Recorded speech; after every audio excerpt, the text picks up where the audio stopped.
Break के बाद आप सभी का एक बार फिर से स्वागत है सी न्यूज भारत में। नमस्कार, मैं हूं रत्ना। वक्त हो गया है बिहार झारखंड बुलेटिन का। बात होगी झारखंड के चतरा की, जहां नगर परिषद के आम निर्वाचन चुनाव के मद्देनजर सह उपायुक्त ने साझा किया पूरा कार्यक्रम। साथ ही बात होगी झारखंड के गिरिडीह की, जहां 5 दिनों के अंदर 2 अपहरित बच्चों को पुलिस ने सकुशल बरामद किया है। ऐसी ही तमाम खबरों पर विस्तार से चर्चा करेंगे। नगर परिषद आम निर्वाचन 2026 के सफल, निष्पक्ष और शांतिपूर्ण आयोजन को लेकर जिला निर्वाचन पदाधिकारी सह उपायुक्त कृति श्री ने समाहरणालय में प्रेस वार्ता की और सभी अहम जानकारियां साझा की। उन्होंने बताया कि नगर परिषद क्षेत्र में कुल 22 वार्ड और 35,562 मतदाता हैं, जहां वार्ड पार्षद और अध्यक्ष का प्रत्यक्ष गैर दलीय निर्वाचन होगा। 22 वार्डों में 42 मतदान केंद्र बनाए गए हैं। निर्वाचन की सूचना 28 जनवरी को प्रकाशित होगी। नामांकन 29 जनवरी से 4 फरवरी तक, समीक्षा 5 फरवरी, अभ्यर्थी वापस लेने की अंतिम तिथि 6 फरवरी को और प्रतीक आवंटन 7 फरवरी को होगा। मतदान 23 फरवरी को, जबकि मतगणना 27 फरवरी से शुरू होगी। मतदाता पहचान के लिए एपिक के अलावा 12 वैकल्पिक दस्तावेज मान्य होंगे। उपायुक्त ने बताया कि निर्वाचन के साथ ही आदर्श आचार संहिता लागू हो गई है और सभी राजनीतिक दल, प्रत्याशी और संबंधित व्यक्ति इसका पालन करें। उन्होंने मतदाताओं से लोकतंत्र में सक्रिय भागीदारी की अपील की। राज्य निर्वाचन आयोग के द्वारा नगरपालिका इलेक्शंस का डिक्लेरेशन कल हो चुका है। उसी परिप्रेक्ष्य से आज समाहरणालय सभाकक्ष में प्रेस कॉन्फ्रेंस किया गया है, जिसका मुख्य उद्देश्य है जो इम्पोर्टेंट डेट्स है और इम्पोर्टेंट सूचना है वो कैंडिडेट्स और वोटर्स को पहुंचाने का दृष्टिकोण से हम लोग ये प्रेस कॉन्फ्रेंस कर रहे हैं। कुल चतरा जिला में जो है नगरपालिका इलेक्शंस को लेकर के कुछ मुख्य बिंदु हैं। यहाँ पे कुल 22 वार्ड्स हैं और ये कल से जो है 29 जनवरी से लेके नॉमिनेशन शुरू हो जाएगा, जिसका वोटिंग डेट रहेगा 23 फरवरी को और काउंटिंग डेट रहेगा 27 फरवरी को रहेगा। और मुख्य रूप से चतरा जिला प्रशासन के द्वारा सभी तैयारी की गई है। विभिन्न कोषांगों का गठन किया गया है। सभी वरीय पदाधिकारी को मुख्य रूप से कार्मिक कोषांग और ट्रेनिंग सेल, मतपत्र कोषांग, ऐसे विभिन्न कोषांग बना करके उसका नोडल बनाया गया है और जिला प्रशासन पूरा तत्परता और श्रद्धा के साथ ये कार्य जो है टेकअप किया गया है। और हम लोगों का उद्देश्य है कि स्मूथली और सेफली इलेक्शंस को कंडक्ट कराना है। नॉमिनेशंस, अध्यक्ष का नॉमिनेशन एडिशनल कलेक्टर का चेंबर जो आरओ है उनके चेंबर में होगा और बाकी सभी वार्ड पार्षद का जो है नॉमिनेशंस आरओ जो है विभिन्न वीडियो और सीओ उसको नॉमिनेटेड है और वो नगर निगम ऑफिस में होगा। जेंट्स कितने होंगे? कुल मतदाताओं का संख्या है 35,562 है, जिसमें फीमेल वोटर्स 18,000। चतरा से सी न्यूज संवाददाता लकी की रिपोर्ट। गिरिडीह में 25 जनवरी को वादी अरुण प्रसाद यादव के आवेदन पर तीसरी थाना में दर्ज मामले के अनुसार 23 जनवरी को अपहरण हुई 2 नाबालिग बच्चियों को खोरी महुआ अनुमंडल पुलिस के नेतृत्व में की गई कार्रवाई में 27 जनवरी को सुरक्षित बरामद कर लिया गया। गिरफ्तार अभियुक्तों में छोटे लाल और अमित कुमार शामिल हैं, जिनके पास कांड में प्रयुक्त मोबाइल फोन और नागालैंड नंबर प्लेट वाला ट्रक जब्त किया गया। इस अभियान में खोरी महुआ एसडीपीओ राजेंद्र प्रसाद, तीसरी थाना प्रभारी रंजय कुमार, एसआई कौलेश्वर राम, तकनीकी शाखा के जोधन कुमार समेत कई पुलिसकर्मी शामिल थे, जिन्होंने दोनों बच्चियों को सकुशल बरामद कर पुलिस की सराहना बटोरी।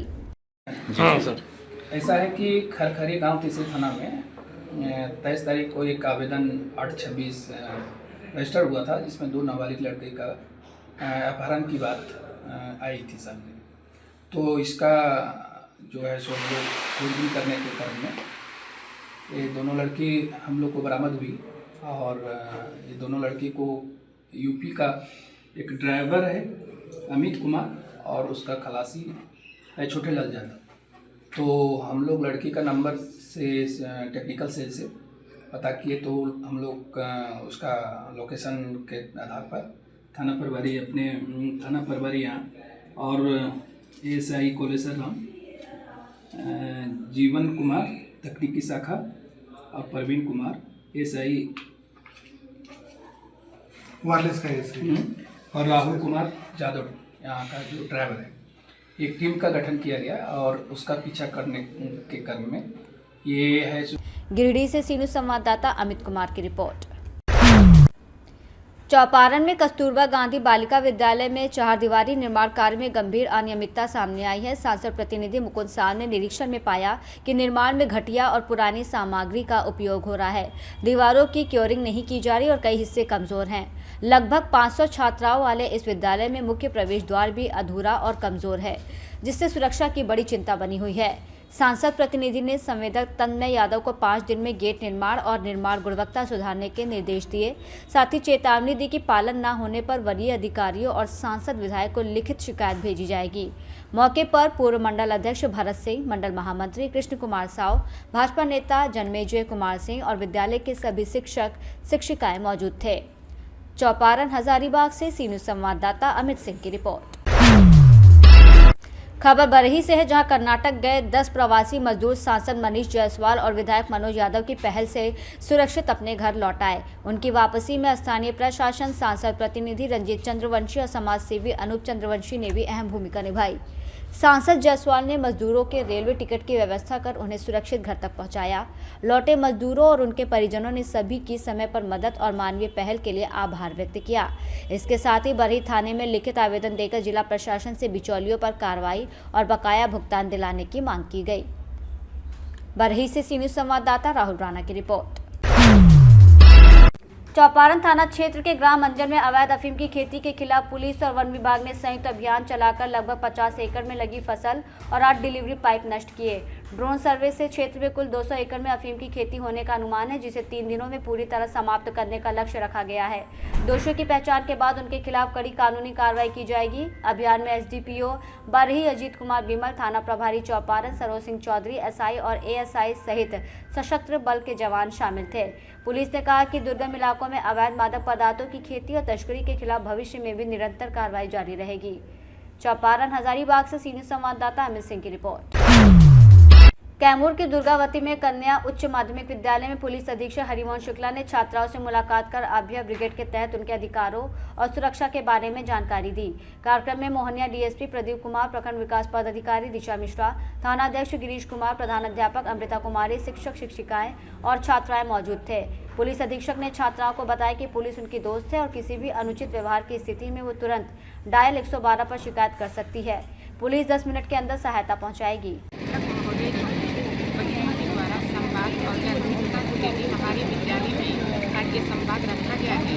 और सबसे पहले मैं पत्रकार बंधुओं को नमस्कार करना चाहूँगी इस चैनल से। और इस संवाद से बच्चियों के बीच बहुत सारी जानकारियाँ जो है जानने को मिली है, जो अपने घर में, अपने बगल में, गांव में, समाज में क्या करेंगे कि इन्हें प्रचार के रूप में फैलाएंगे। और सबसे बड़ी बात है कि इन लोगों का आत्मबल, इन लोगों का विश्वास और इन लोगों का जो अपने लक्ष्य के प्रति गोल नहीं था, मिशन नहीं था, तो जब बच्चे जागरूक होते हैं तो उस चीज़ पे अमल करते हैं और उस चीज़ को प्राप्त करने के लिए अपना गोल और लक्ष्य बनाते हैं, जो हमारे बच्चे करेंगे। बच्चे तो बहुत अच्छे होते हैं, लेकिन उनकी प्रतिभा को हमें दिखाना होता है, हमें जगाना होता है कि बच्चे अपनी प्रतिभा को आप लोग पहचानिए और कदम से कदम बढ़ा के, पीछे कदम न हटा के आप हर क्षेत्र में आगे बढ़ें।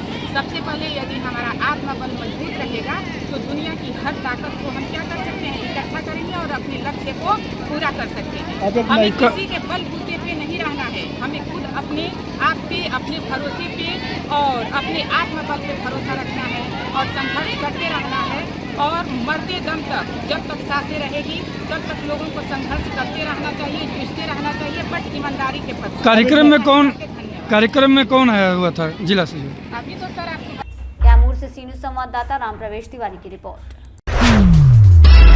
कैमूर के दुर्गावती में पुलिस ने दुर्गावती थाना क्षेत्र में NH-19 के धनेक्षा के पास गुप्त सूचना के आधार पर वाहनों की जांच के दौरान एक सेंट्रो कार से भारी मात्रा में अंग्रेजी शराब बरामद की और 2 तस्करों चंदन कुमार और आनंद आजाद को गिरफ्तार किया।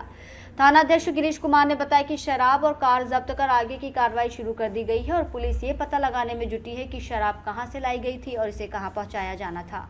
19 पर महमूदगंज ओवरब्रिज के बाद ये दुर्गावती थाना और एक्साइज टीम के सभी छापेमारी से एक गाड़ी बरामद की गई, जिसमें से 2 अभियुक्त और अंग्रेजी शराब बरामद की। कौन सी कार थी और कहां से लोग? कार थी, ये लोग बता रहे हैं कि हम लोग यूपी की तरफ से लेके आ रहे थे शराब और पटना के आ रहे थे। तो अभी क्या चल रहा है गिरफ्तारी को लेकर? गिरफ्तारी वाली से प्राथमिकी दर्ज की जाए, इसे मांगे न्यायालय में प्रेषित कर दिया। कैमूर से सी न्यूज संवाददाता राम प्रवेश तिवारी की रिपोर्ट। रोहतास के नौहट्टा प्रखंड में प्रखंड प्रमुख और उप प्रमुख का चुनाव निर्विरोध संपन्न हुआ, जिसमें रानी देवी को प्रमुख और रविंद्र राम को उप प्रमुख निर्वाचित किया गया। पिछले कई सालों से ये पद रिक्त थे और अविश्वास प्रस्ताव के चलते मामला न्यायालय में फंसा हुआ था, जिससे प्रशासनिक कार्य प्रभावित हो रहे थे। न्यायालय के हस्तक्षेप के बाद निर्धारित तिथि पर अंचलाधिकारी नीलेश कुमार की देखरेख में चुनाव कराया गया और परिणाम स्वरूप दोनों पदों पर केवल एक प्रत्याशी निर्विरोध चुने गए। चुनाव के बाद नवनिर्वाचित प्रमुख और उप प्रमुख को एसडीएम नीलेश कुमार ने शपथ दिलाई, जिससे प्रखंड में विकास कार्यों को गति मिलने की उम्मीद जताई जा रही है। चलिए, सबसे पहले जो भी आप लोग के चैनल के माध्यम से देखेगा सभी को बहुत बहुत धन्यवाद। और क्या कहेंगे, बहुत सारे उम्मीद लेकर के हम लोग चले हैं कि नौहट्टा प्रखंड को बहुत आगे ले जाएं। कुछ दिन पहले हम लोग पर कुछ अपने ही लोगों के कारण जो है विश्वास लगा दिया गया था, लेकिन चलिए देर सही, लेकिन सब कोई एक साथ है और उम्मीद है कि नौहट्टा प्रखंड को विकास के लिए हम लोग और आगे बढ़ चढ़ कर काम करेंगे। काफ़ी पिछड़ा इलाका माना जाता है, वो क्या प्राथमिकताएं होंगी? नहीं, ये कहने के लिए लग गया है। वहाँ पे सब कोई एकता के साथ और कार्य भी बहुत अच्छा होते जा रहा है। अधिकारी लोग भी अब पहले से ज़्यादा आने जाने लगे हैं और जो पहले क्षेत्र था उससे बहुत उन्नति पर है। क्या नाम हुआ आपका? मेरा नाम रविंद्र राम हुआ। रोहतास से सी न्यूज संवाददाता पंकज कुमार की रिपोर्ट। खबर साहिबगंज से है, जहां झारखंड प्रदेश कांग्रेस कमेटी के अध्यक्ष केशव महतो के निर्देशानुसार बरहरवा प्रखंड स्थित कांग्रेस कार्यालय श्रीकुंड में बीएलए संवाद कार्यक्रम आयोजित किया गया। कार्यक्रम की अध्यक्षता जिला अध्यक्ष और विधायक प्रतिनिधि बरकत खान ने की, जिसमें सभी पंचायत अध्यक्ष, बीएलए पदाधिकारी और वरिष्ठ कांग्रेस जन बड़ी संख्या में मौजूद रहे। साहिबगंज से सी न्यूज संवाददाता संतोष शर्मा की रिपोर्ट। बुलेटिन में फिलहाल इतना ही। देश और दुनिया की तमाम बड़ी खबरों के लिए आप देखते रहिए सी न्यूज भारत।